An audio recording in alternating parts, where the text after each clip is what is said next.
bienvenue à cette édition du journal sur votre chaîne Canal Vie.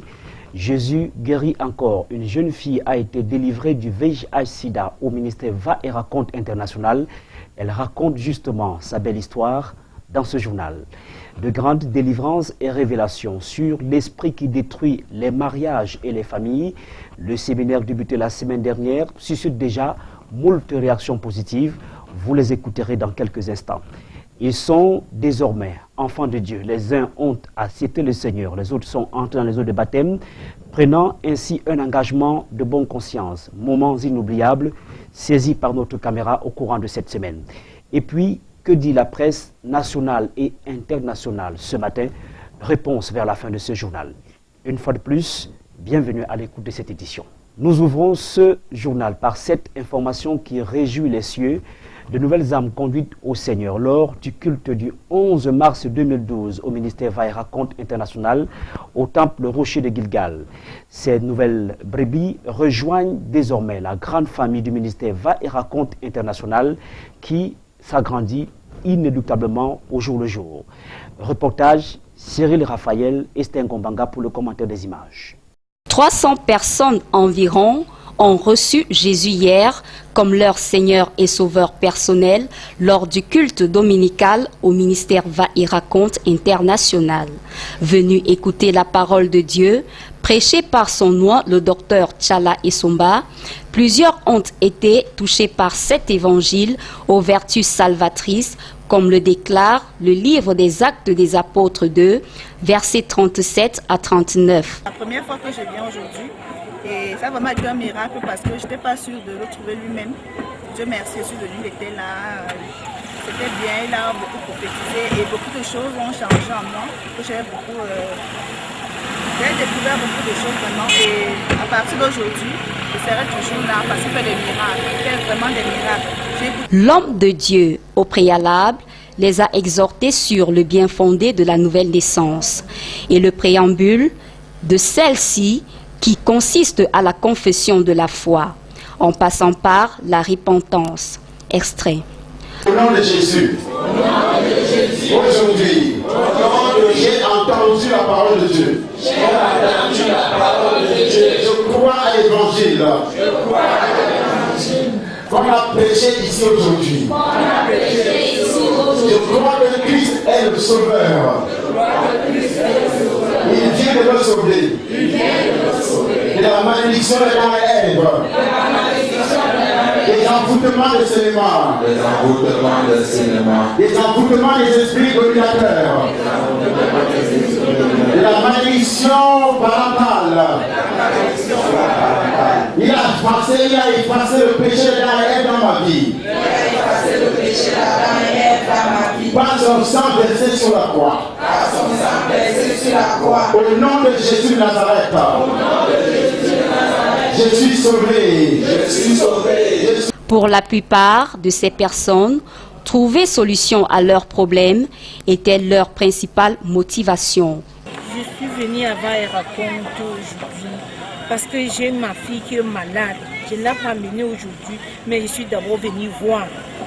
Toutefois, la parole de Dieu est vivante et agit dans les cœurs les plus disposés. Je me sens à l'aise. Je suis vraiment fier de toi pour connaître Jésus-Christ. Dieu est chez nous. Celui qui est en Christ est une nouvelle créature, car les choses anciennes sont passées et toutes sont devenues nouvelles. Une explication du pasteur Henri apportée en guise de complément lors de son entretien avec ces nouvelles brebis. Ainsi, les a-t-il rassurés qu'il n'y a pas de honte à recommencer sa foi. Samedi dernier déjà, une cinquantaine de personnes ayant reçu le Seigneur sont entrées dans les eaux du baptême, une étape cruciale dans le processus de la nouvelle naissance. Des moments inoubliables, comme vous allez le constater dans ce reportage signé Serge Afana Aringwa. Ils étaient plus d'une cinquantaine, ceux ayant confessé Christ à entrer dans les eaux de la victoire ce samedi matin. Laquelle victoire Dieu a donnée à son peuple dans la mer Rouge, poursuivi par Pharaon et les siens. Mais avant ce pas de gloire, les dernières recommandations leur sont données ici, à l'intérieur du temple au lieu dit trône de grâce. par le directeur du personnel du ministère Va et Raconte International, pasteur Charlie Movungu. Chacun conscient de son devenir remplit ce formulaire biblique vérifiable dans le livre de 1 Pierre 3, verset 21 qui dit que le baptême est un engagement d'une prise de bonne conscience envers Dieu et qui vous sauve, vous aussi par la résurrection de Christ. Ces derniers à qui les tenues s'enfilent et tous en rang sont prêts à enterrer le vieil homme en soi, le péché adamique et toutes sortes de liens dans les eaux d'ensevelissement. Au sortir de là, les sentiments sont divers. Je sens que quelque chose a changé en moi.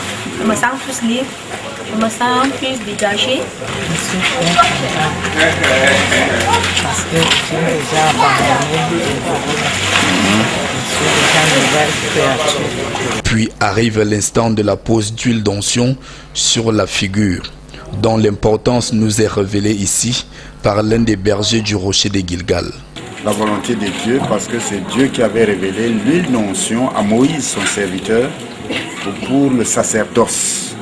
Ça veut dire que c'est pour la sanctification, la purification, non seulement du corps, mais aussi de l'âme et de l'esprit. Parce que lorsque on vous applique l'huile d'onction sur votre front, cette huile d'onction pénètre jusque dans votre âme. Avis aux nouveaux venus dans la grande famille céleste de faire preuve de persévérance dans les enseignements pour une éventuelle et totale délivrance. C'était sans doute l'une des merveilleuses nouvelles du culte du 11 mars 2012 au ministère Va et Raconte International. Après 10 ans de maladie, mademoiselle Dunk Inès a été délivrée miraculeusement du VIH-Sida. Comme bien d'autres, elle est venue rendre grâce à Dieu pour avoir été libérée des manifestations de l'esprit seulement qui retiennent, soyez tranquilles, plusieurs personnes. Cet esprit a d'ailleurs été dévoilé au cours de ce culte que présidait personnellement le docteur Tchalaï Somba. Martial Mban, Gaël Mban pour les commentaires et les images. Il y a de cela 10 ans, j'ai fait le test de sida et c'est sorti positif. Le jour J, je suis allé à l'hôpital. J'ai pris mon résultat et il est sorti négatif. Ce témoignage, tout comme celui-ci, c'est une seule chose qui me préoccupait beaucoup, c'était la maladie appelée épilepsie. 2011, j'ai été délivré par papa à partir de Belgique.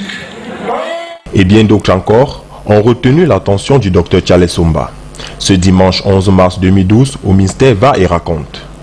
L'homme de Dieu s'est apaisanti sur eux pour dévoiler les manifestations de Seluma dans les vies de plusieurs, à savoir l'absence de mariage, la division dans la cellule familiale, l'exposition des erreurs des uns et des autres en public, l'attirance du mépris, de la souffrance au sein des foyers.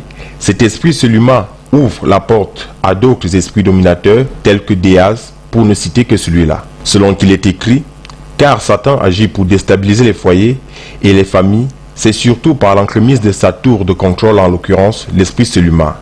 Toutes ces révélations ont été suivies d'une série de délivrances. La suite, c'est pour cet après-midi, au temple Le Rocher de Gilgal, 6 en Van Tropicana, derrière l'office du baccalauréat, avec en prime le dépôt d'huile d'onction sur l'annulaire et le service du manteau. Cela dit, ils sont très nombreux à s'être reconnus dans les révélations du docteur Tchalaï Somba au cours de ce culte. Marc Adjaningi Missamhe a rencontré quelques brebis à la fin de la célébration. Regardez ce reportage qui bénéficie également de la collaboration de Guy Fouet pour les images.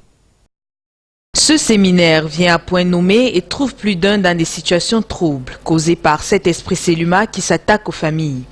Chacun à son niveau se sent concerné par les révélations données par l'homme de Dieu. Les célibataires. Et nous, quand nous étions dans le monde, nous ne savions pas que le célibat peut se coller à toi parce que tu es né d'un père ou d'une mère qui ne connaissait pas le Seigneur. Aujourd'hui, on a la révélation et nous savons que pour être béni, pour avoir un mariage heureux, il faut être dans le Seigneur. Il faut avoir la confiance. Il y a un Dieu qui bénit, un Dieu qui guérit, un Dieu qui donne, un Dieu qui donne le mariage le vrai. Tout comme les mariés, victime de l'esprit célibat depuis mon mariage avec mon époux. Depuis 2001, on a eu une séparation de corps depuis 2007 officiellement, parce que chacun a décidé d'aller de son côté. Et aujourd'hui, spirituellement, je continue à ressentir des choses qui me révèlent une certaine relation qui me lie encore à mon mari. On suivit le séminaire avec attention depuis mardi dernier. Une délivrance qui s'effectue avec le dépôt de l'huile d'onction sur la lunaire se doit qui reçoit l'alliance du mariage, un service qui n'est pas sans produit des fruits. Et depuis 3 jours, nous avons l'huile d'onction que nous déposons sur le doigt qui reçoit l'alliance ou le doigt qui a déjà l'alliance. Et nous savons que toutes les chaînes que nous avons eues, les chaînes par rapport aux hommes avec lesquels les hommes que nous avons connus, qui ont déposé des choses sur nous, mais que nous ne savions pas. Ces choses-là, ces liens-là, nous ont poussés aujourd'hui peut-être à nous marier ou avoir un mariage malheureux, mais nous savons qu'aujourd'hui, avec une donation qui a été déposée, nous sommes délivrés de la pauvreté, délivrés du célibat, délivrés du rejet. Découvrons à présent ce qui fait la une de la presse ce lundi 12 mars 2012. La nomination des directeurs généraux à l'hôpital gynéco-obstétrique de Ngousso et au Crédit foncier de Cameroun est largement commentée par la presse ce matin. Cameroun Tribune met à la une les photos des nouveaux promus. Charles Assalé comme président du conseil d'administration de l'hôpital de Ngousso et Pierre Angwafo III en sa qualité de directeur général du même hôpital, sans oublier Dr Charles Nsom Mba, le directeur général adjoint de l'hôpital gynéco-obstétrique de Ngousso. Cameroun Tribune insiste sur les nouveaux dirigeants du Crédit foncier, Jean-Paul Messi, le directeur général, et Jean-Calvin Ndjonok, son adjoint. Le quotidien Le Jour qui commente la même actualité écrit que les remplacés ont tout simplement été virés et s'attarde sur le cas spécifique de Ndo Anderson, l'ancien directeur général de l'hôpital de Ngousso qui était sous les feux de la rampe dans l'affaire du bébé volé de Vanessa Tachou. Cameroun Tribune revient également sur les autres textes signés par le chef de l'État qui déconcentrent la gestion des personnels de l'État et de la SORG. Désormais, chaque département ministériel est autonome dans la gestion de son personnel et des salaires. Lu également dans la presse ce lundi, le kidnapping d'un cadre supérieur français à Douala. L'infortuné a été finalement relâché samedi dernier, mais après avoir été molesté et même déshabillé. Le Jour rapporte que le secrétaire général de la BISEC, puisqu'il s'est expatrié, a été enlevé alors qu'il se trouvait en face d'un hôtel de Douala. Il s'est expatrié et de nationalité française. 2 mots à l'étranger pour parler d'abord de la Côte d'Ivoire qui connaîtra son premier président de l'Assemblée nationale d'après élection présidentielle ce lundi. Pour le patriote, c'est Soro Guillaume, le futur élu. Il a d'ailleurs été adoubé par les députés du rassemblement des députés du RDR hier, le parti de Alassane Ouattara, Soro qui est un ancien du RDR, parti dans lequel il a d'ailleurs milité en 1995. Fraternité Matin est aussi affirmatif sur le nom de Guillaume Soro pour occuper le perchoir de l'Assemblée nationale en Côte d'Ivoire. Autre sujet du jour, c'est l'attente du gouvernement que doit former le président de l'Assemblée nationale en collaboration naturellement avec le futur Premier ministre qui sera sans doute militant du PDCI, conformément aux accords signés entre le RDR et le PDCI. Et puis, le Congo-Brazzaville essuie encore les larmes de l'explosion du 4 mars dernier. Vous savez qu'une soute à munitions avait explosé, faisant plus de 200 ou bien près de 223 morts. Une messe d'adieu a été organisée le 11 mars en mémoire des disparus. Voilà donc ce qui fait la une de la presse nationale et internationale ce 11 mars 2012.